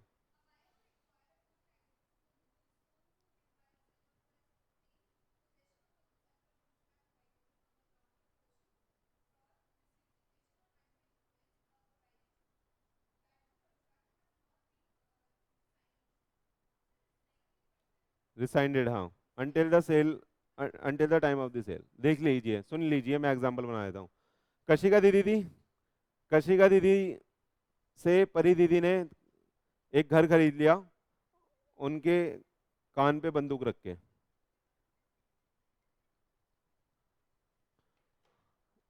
उनकी कनपट्टी पे मतलब, उनके उनके यहाँ पे बंदूक रख के इन्होंने इनसे घर खरीद लिया, डन। और घर खरीदा कितने का? 501 रुपए का। घर की वैल्यू कितनी थी? घर की वैल्यू तो करोड़ों में थी, लेकिन दीदी ने बंदूक यहाँ पे रखी और बोला 501 में दे रही है तो दे, वरना अभी उड़ा दूंगी तेरे को, डन। दीदी ने 501 में ले लिया, ध्यान से सुन लो प्लीज, दीदी ने कितने में ले लिया? 501 में साइन वाइन सब करा लिए, प्लीज इधर। फिर बाद में अनुष्का दीदी गई और अनुष्का दीदी ने बोला यार तेरा घर तो बहुत अच्छा है, किससे बोला होगा? परी दीदी से, तेरा घर तो बहुत बहुत अच्छा है यार, ये सेल आउट कर दे। दीदी ने बोला हाँ ठीक है खरीद ले, 5 करोड़ का है। अनुष्का दीदी ने बोला ये ले पैसे, उज्जवल चल पैसे निकाल। उज्जवल उज्जवल स्कूटी में 5 करोड़ लेके आया और फेंक के चला गया। तो यहाँ पे जो अनुष्का दीदी के पास ऑनरशिप आई वो गुड टाइटल आ गया, लेकिन ये जो कॉन्ट्रैक्ट है ये तब तक हो जाना चाहिए जब तक कशिका दीदी ने उसे कैंसिल ना कराओ। कशिका दीदी एनफोर्स करा सकती है, वो कोर्ट में जा सकती है कि इन्होंने क्वेश्चन करके मुझसे सामान खरीदा है। अगर ये वो कोर्ट में पहुंच गई और कैंसिल करा दिया कॉन्ट्रैक्ट, तब तो गुड टाइटल नहीं आएगा अनुष्का दीदी के पास। लेकिन समझ में आ रहा है? लेकिन अगर वो दीदी कोर्ट में नहीं गई और तब तक उन्होंने भेज दिया तो आपके पास गुड टाइटल आ जाएगा। समझ में आया? एग्जाम्पल पढ़ लो। obtain a diamond ring from Y. This contract is voidable at the option of Y, but before the,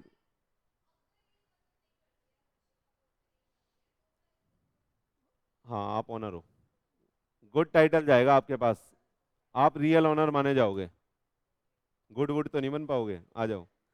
कह रहा है the contract is voidable at the option of Y, but before the contract could be terminated. X sells the ring to the Z, an innocent buyer, innocent purchaser. The Z get the good title and the Y cannot recover the ring from the Z even if the contract is subsequently set aside.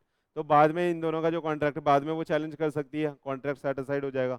तो वो परी दीदी से पैसा मांगेंगे, आपसे कोई पैसा नहीं मांगेगा। आपने 5 करोड़ रुपए अपनी जमीन के अपने गुड के दिए हैं, तो वो गुड आपका हो जाएगा। क्लियर है नहीं है? समझ में आया नहीं आया? पॉइंट समझ में आया? आगे चलिए, आगे चलिए प्लीज।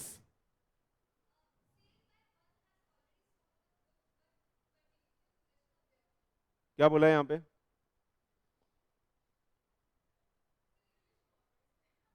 सुनो मैं बता देता हूँ, सुनो सुनो।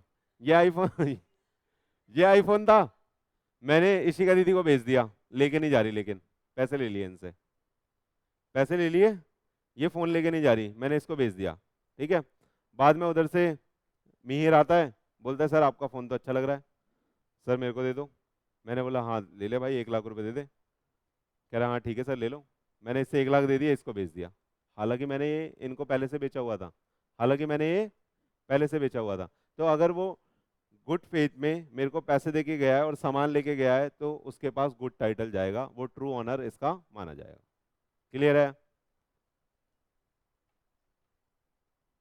आ जाओ, पढ़ो पढ़ो। कह रहा है sale by the one who has already sold the goods but continue in position thereof. तो मैंने, सुनना, पॉइंट वैसे ही समझ में आ गया आपको कि मैंने ये पहले से बेच दिया है, लेकिन ये मेरे पोजीशन में है और मैंने बाद में और किसी को बेच दिया, तो जो खरीदेगा उसके पास गुड टाइटल जाएगा। अब आप रीड मार दो जल्दी से।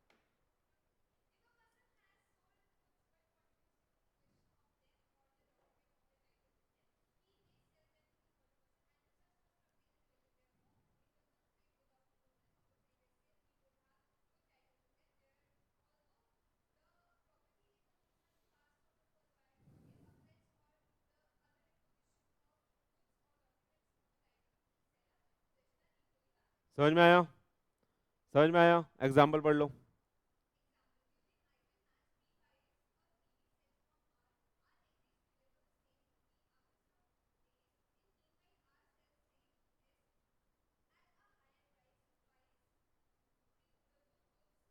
Good faith without the knowledge about the previous sale, वही वाली बात है। अरे मैंने पहले आपको भेज दिया, आप डिलीवरी लेके नहीं गए, सामान मेरे पास पड़ा हुआ है, मेरे को उसका अच्छा प्राइस मिल रहा है, मैंने उसको भेज दिया, उसको बताया नहीं, पहले से भेज रखा है। बाद में ये इशिका दीदी आएगी, इसको देख लेंगे, पैसा वापस कर देंगे, फेंक के मारेंगे। क्लियर है? आ रहा है नहीं आ रहा समझ में?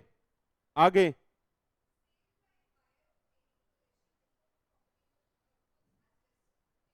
ये क्या था? समझ में आया? नहीं समझ में आया? लाइन से समझ में आया ये बोल रहा हूं। कह रहा है sale by the buyer obtaining the possession before the property in the goods has been wasted in the him.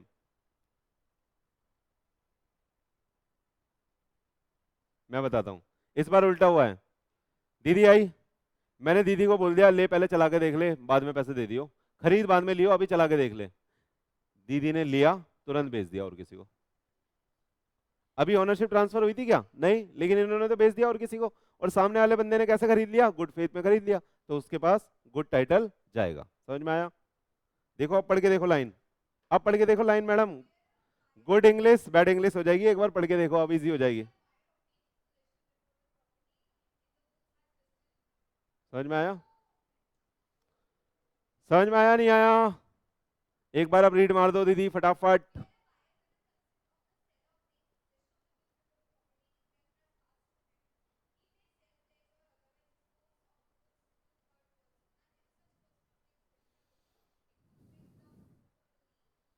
लियन, हाँ।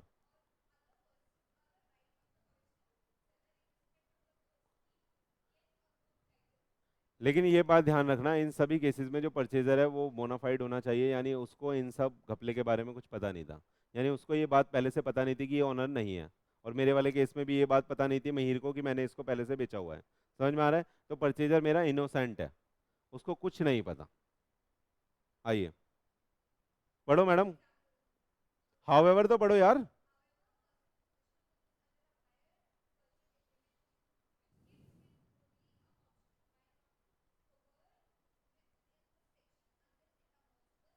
सही है, समझ में आया? कह रहा है however a person in position of the goods under a hire purchase agreement which give him only an option to buy is not covered with in the section unless it is amount to sale. कह रहा है वो नहीं बेच सकता। अगर higher purchaser से किसी ने खरीदा है तो उसके पास गुड टाइटल नहीं जाएगा। ठीक है, ये एक्सेप्शन है इस वाले ही पॉइंट का, यानी एक्सेप्शन का भी एक्सेप्शन है ये। समझ में आया? हायर परचेजर के केस में good title hire purchaser transfer नहीं कर सकता, क्योंकि वो किसी भी तरीके से ओनर होता ही नहीं है जब तक कि वो ऑप्शन एक्सरसाइज ना कर ले। आ रहा है या नहीं आ रहा? एग्जाम्पल पढ़ो दीदी।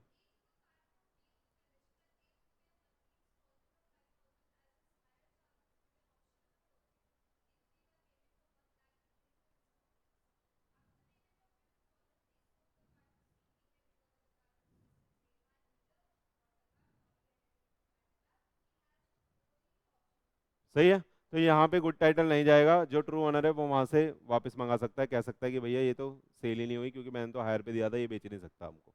क्लियर है? तो ये इसका भी एक्सेप्शन था ऊपर वाले पॉइंट का, है ना? नॉर्मल पॉइंट क्या बोल रहा था? वो ये बोल रहा था मैंने इनको टेम्परेरी बेसिस पे सेल करा है, अभी इसकी ओनरशिप नहीं गई है तो ये बेच सकती है आगे, तो सामने वाले के पास गुड टाइटल जाएगा। लेकिन हायर परचेज एग्रीमेंट में ऐसा नहीं होगा। आगे आइए, ध्यान से ध्यान से ध्यान से।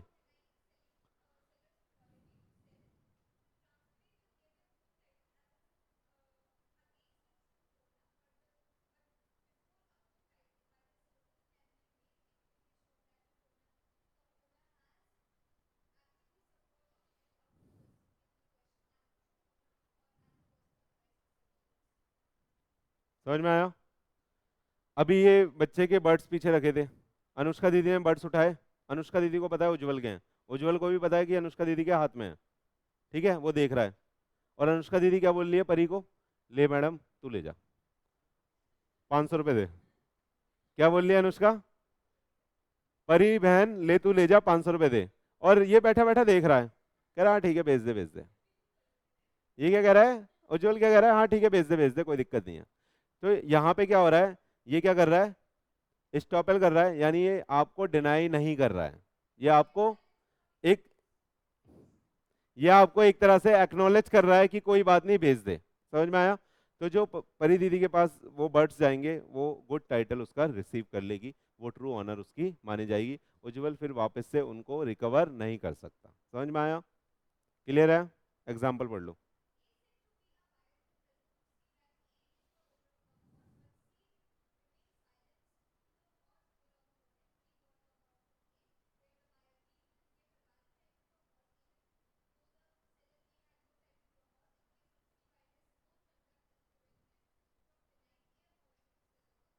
ध्यान से,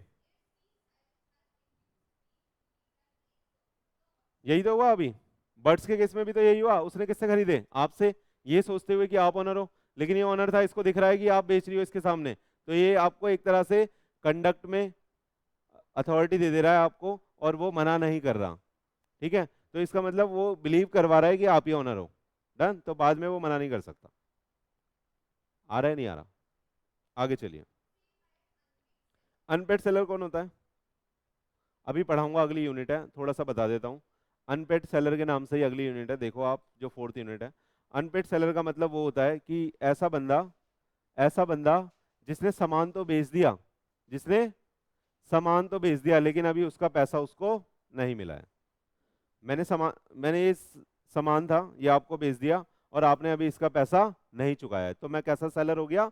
अनपेड सेलर। अभी आपने मेरे को पेड नहीं करा है। समझ में आया? समझ में आया? तो मैंने आपको ये ट्रांसफर कर दिया था, मैंने बोल दिया था 2 दिन बाद ले जाना, लेकिन आपने पैसा नहीं चुकाया, तो मैंने बेच दिया और किसी को। Sale by the unpaid seller. आ रहा है समझ में? देखो, पढ़ो, पढ़ो मैडम।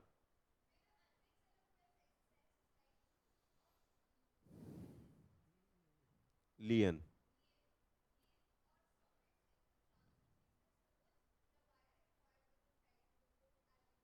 सही है, इस पे बात नहीं कर रहे, ये पूरा आपको समझ में आ जाएगा, नेक्स्ट यूनिट पढ़ाऊंगा, तो आगे आ जाओ। इस पे, इसमें बोल दो नेक्स्ट यूनिट, यहाँ पे लिख दो नेक्स्ट यूनिट। सुन, ध्यान से देख लो, ये सारे पॉइंट बहुत इंपॉर्टेंट है, आपके आपके पेपर में जरूर पूछा जाएगा ये। आइए मैडम।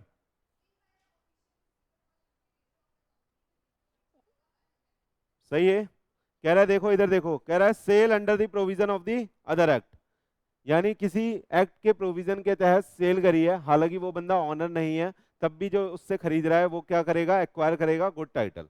देखो पहला, कह रहा है sale by official receiver liquidator of the company will give the purchaser a valid title. सुनना, जब कोई कंपनी या कोई बंदा इंसॉल्वेंट हो जाता है, तो उसके जो सामान होता है जितना भी, उसकी नीलामी करी जाती है, ऑक्शन लगाई जाती है। तो जब ऑक्शन लगाई जाती है, सुन लो प्लीज इधर, जब ऑक्शन लगाई जाती है, तो जो ऑक्शन लगा रहा है, ये जो ऑफिशियल रिसीवर है, लिक्विडेटर है, क्या ये ऑनर है उस असेट का? ये ऑनर नहीं है उस असेट का, लेकिन बेच तो यही रहा है। तो इससे जो भी बंदा खरीद रहा है वो एक्वायर करेगा कैसा? Good title. क्लियर है? आगे देखिए। Purchase of goods from a finder of the goods will get a valid title under the circumstances. तो जो finder of the lost good है, finder of the lost good है, अगर उससे कोई बंदा खरीद रहा है, उसने सारे एफर्ट मार लिए, ट्रू ऑनर मिल ही नहीं रहा, तो उसने अपनी कस्टडी में रख लिया। फ्यूचर में अगर वो बेच रहा है ये बिना बताए कि मेरे को ये गुड्स पाया था या कहीं से मिला था, तो उस केस में जो बंदा पैसे देके उसको खरीद रहा है, उसके पास गुड टाइटल जाएगा। क्लियर है? आगे देखिए, थर्ड क्या है? पावनी होता है वो। पढ़ो पढ़ो, एक तरह से बैली पढ़ सकते हो इसको आप ना, बैली पढ़ सकते हो। कह रहा है sale by the pawnee can convey good title to the buyer. इसको बैली की तरह समझ सकते हो। पाउनी का मतलब होता है कस्टोडियन, जिसने कस्टडी में रखा हुआ है कोई सामान, तो अगर उसका ट्रू ऑनर उससे लेने नहीं आ रहा, तो वो बाद में बेच सकता है, लेकिन इनोसेंट बायर है, बायर को पता नहीं है कि वो पाउनी है या बैली है। समझ में आ रहा है? तो वो उससे खरीद लेगा। आया या नहीं आया? बोलो बोलो। अब सुनना, आगे जो ये आगे के पॉइंट है, ये डिलीवरी से रिलेटेड है, ये आप घर से पढ़ोगे। सही है? अभी नहीं हो पाएगा ये खत्म, पढ़ ही लेते हैं, फटाफट आ जाओ। नहीं नहीं, अबे 2 पेज बचे हैं, अभी पूरे बच्चे नहीं आए, खत्म हो जाएगा। सुन सुन, पीट, बस यहाँ तक पढ़ेंगे, 2 पेज है, उड़ा दूंगा मैं। आओ फटाफट। देखो, कह रहा है performance of the contract of sale, तो performance of contract of sale 2 तरीके से होता है, ट्रांसफर ऑफ जनरल प्रॉपर्टी से और ट्रांसफर ऑफ स्पेशल प्रॉपर्टी से। तो ट्रांसफर ऑफ जनरल प्रॉपर्टी के बारे में हमने पढ़ लिया, जिसमें गुड टाइटल ट्रांसफर हो रहा है, ओनरशिप ट्रांसफर हो रही है। अब ट्रांसफर ऑफ क्या पढ़ रहे हैं? स्पेसिफिक प्रॉपर्टी, यानी डिलीवरी यानी पोजीशन। ठीक है, ये एक्चुअल एक्चुअल पढ़ा दिया है आपको, सिंबॉलिक पढ़ा दिया, कंस्ट्रक्टिव पढ़ा दिया, duty of the buyer and seller पढ़ा दिया। हमेशा ड्यूटी किसकी होती है? बायर की ड्यूटी होती है जो डिलीवरी मांगेगा। समझ में आया? Payment and the delivery concurrent condition, ये भी पढ़ा दिया। एक हाथ से दे, एक हाथ से ले, आगे चले। आइए देखो, 1 पेज खत्म भी हो गया, आगे देखो। अब देखना, ये ध्यान से पढ़ना है प्लीज प्लीज बच्चे। कह रहा है rules regarding the delivery of the goods, sale of goods, prescribe the rule regarding the delivery, ये सब रूल है। कि किस किस केस में कैसे कैसे डिलीवरी मानेंगे। आ जाओ फटाफट पढ़ दो दीदी।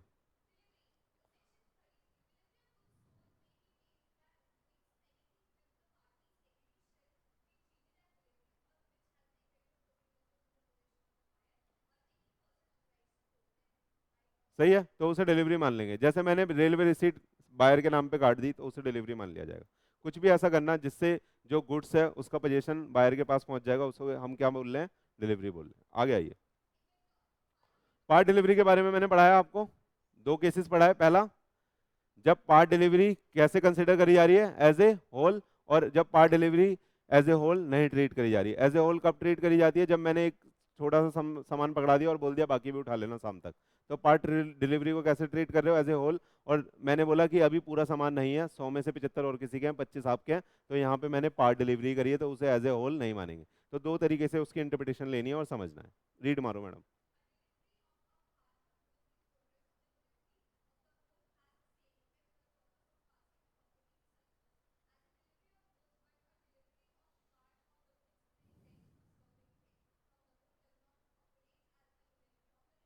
समझ में आया, समझ में आया।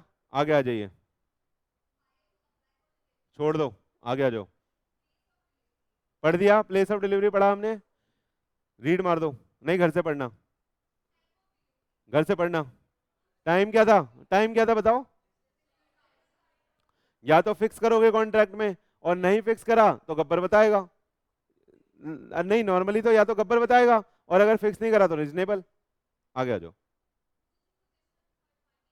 ये पढ़ लो।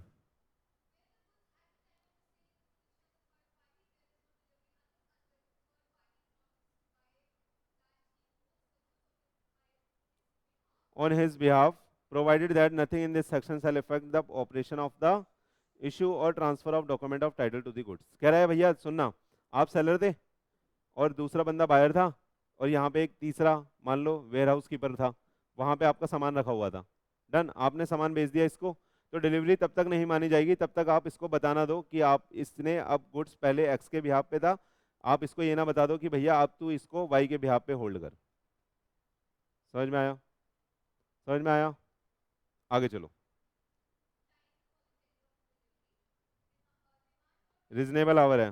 टेंडर का मतलब क्या होता है, सर्विस देना, मतलब काम करना, सर्विस देना, वो वाला नहीं है। सुनना, time for the tender of the delivery, tender of delivery का मतलब है सर्व करना डिलीवरी को। तो कह रहा है कि क्या टाइम होगा जब डिलीवरी दी जाएगी, तो कह रहा है कब, रीजनेबल आवर में। रात को 3 बजे नहीं आएगा केक वाला, वो बिजनेस आवर में आएगा। अगर आपने बिजनेस डाला है, होम डाला है, तो 9 बजे तक आता है। आगे आइए, कौन बॉर्न करेगा, पढ़ो।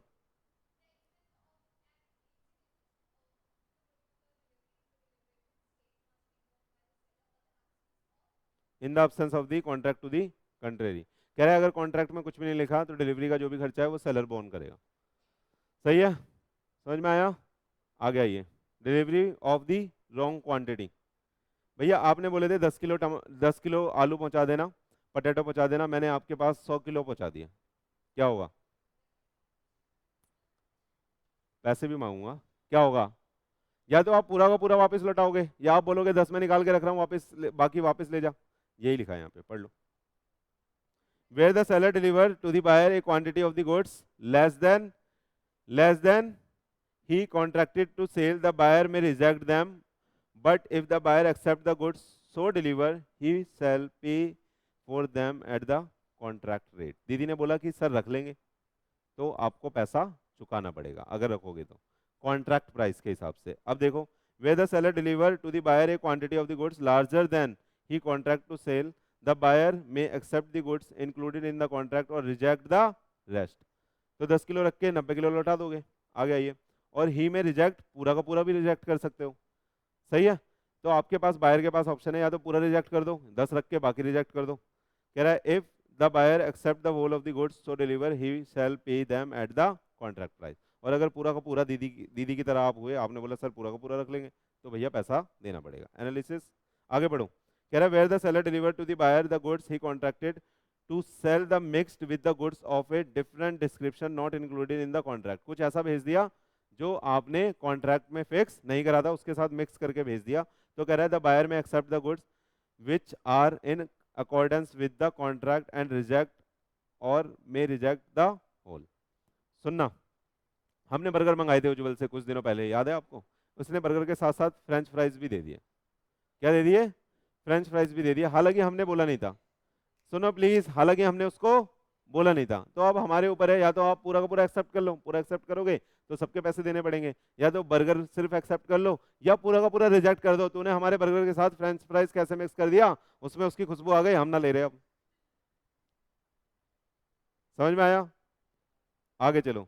The provision of this section are subject to any usages of the trade special agreement or the course of dealing with the party. तो कह रहा है इस तरह के जो डिसीजन लोगे वो आप उस कोर्स ऑफ डीलिंग के हिसाब से, जो स्पेशल एग्रीमेंट हुआ यूजेस ऑफ ट्रेड, यानी उस इंडस्ट्री का कस्टम क्या है उस हिसाब से आप उस चीज को ट्रीट करोगे। एग्जाम्पल पढ़ लीजिए प्लीज।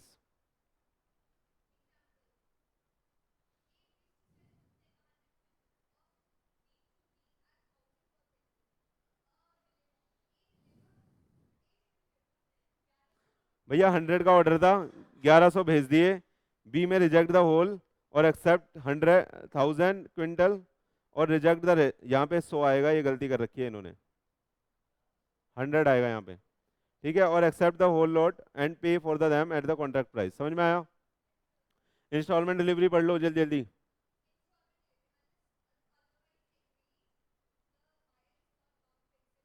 इससे क्वेश्चन बनेगा पक्का पक्का, इंस्टॉलमेंट डिलीवरी से, याद रखना। आपको एक केस स्टडी बना के दी जाएगी और बोला जाएगा वहां पे इंस्टॉलमेंट में डिलीवरी कर रहा है, तो आपको आंसर देना पड़ेगा, बोलना पड़ेगा आपको अनलेस अदरवाइज एग्रीड। अगर कुछ भी ऐसा एग्री नहीं हुआ है, कुछ भी ऐसा एग्री नहीं हुआ है, तो कह रहा है buyer is not bound to accept the delivery in the installment. आपने 10 बर्गर का ऑर्डर दिया था, कह रहा है एक आज ले जा, एक 5 दिन बाद, एक उससे 5 दिन बाद, एक उससे 5 दिन बाद, एक्सेप्ट करोगे? लेकिन अगर एग्री करा था तो एक्सेप्ट करना पड़ेगा, otherwise otherwise buyer is not bound to accept the delivery in installment. समझ में आया? आगे देखो, the right and liabilities in case of the delivery installment and the payment thereon may be determined by the parties to the contract. तो right and liability जो होगी वो आप कॉन्ट्रैक्ट में लिख दोगे तो उसके हिसाब से ट्रीट करी जाएगी, otherwise buyer is not bound to accept the delivery in the installment. Clear है? आगे आइए।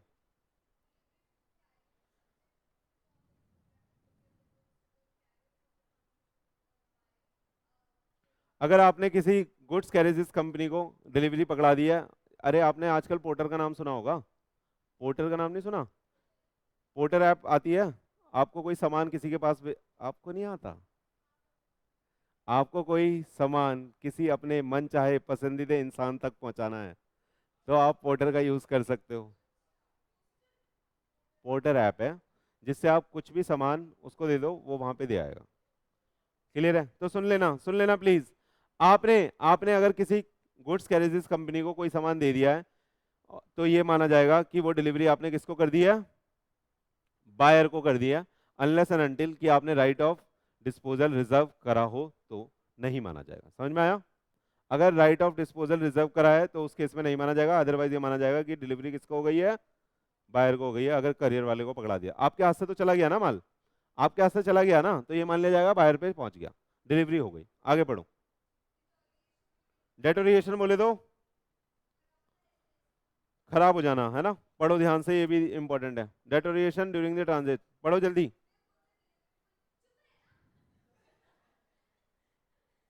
अगर आप कहीं दूर प्लेस पे गुड्स भेज रहे हो, अगर आप किसी दूर प्लेस पे गुड्स भेज रहे हो तो the liability of deterioration necessary incidental to the course of the transit will fall on the buyer. तो जो लाइबिलिटी है रास्ते में खराब होने की वो किसकी होगी? बायर की होगी। सेलर तो अपने प्रीमाइसिस के बाद बोल देगा आगे आपकी जिम्मेदारी है। समझ में आया? देखना, दो the seller agree to deliver at the on risk, हालांकि वो अपने रिस्क पे भेज रहा है लेकिन तब भी बायर बॉर्न करेगा। पढ़ लो एग्जाम्पल, एग्जाम्पल पढ़ लो, इंपॉर्टेंट है।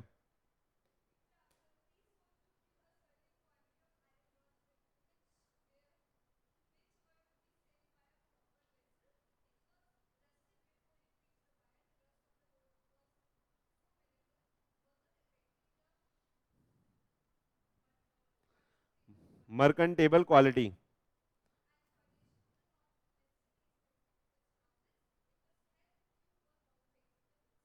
समझ में आया? क्यू कौन है यहाँ पे? क्यू कौन है? बायर है सेलर है? तो बायर बॉर्न कर रहा है। समझ में आया?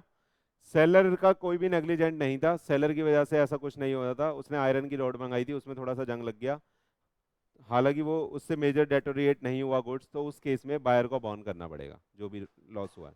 तो कह रहा है अगर डेटोरिएशन होता है ट्रांजिट में तो नॉर्मल केस में कौन बियर करता है, बोलो। अरे डेटोरिएशन होता है अगर ट्रांजिट में तो नॉर्मल केस में कौन बियर करता है, बायर। कौन बियर करता है, नशेड़ियो, आ जाओ।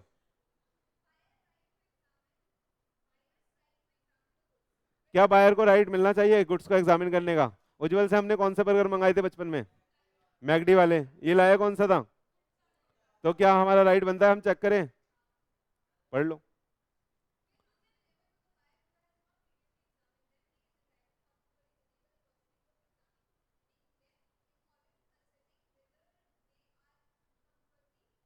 इन कन्फॉर्मिटी विद द कॉन्ट्रैक्ट, यानी जैसा हमने मंगाया था वैसा गुड्स है या नहीं है।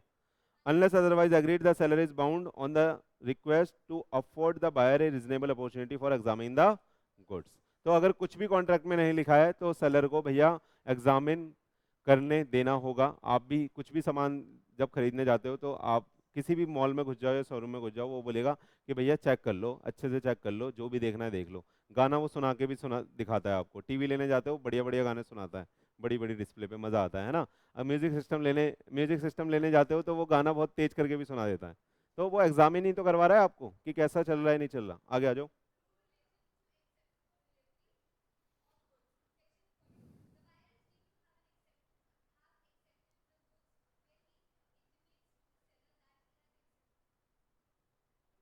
पढ़ो।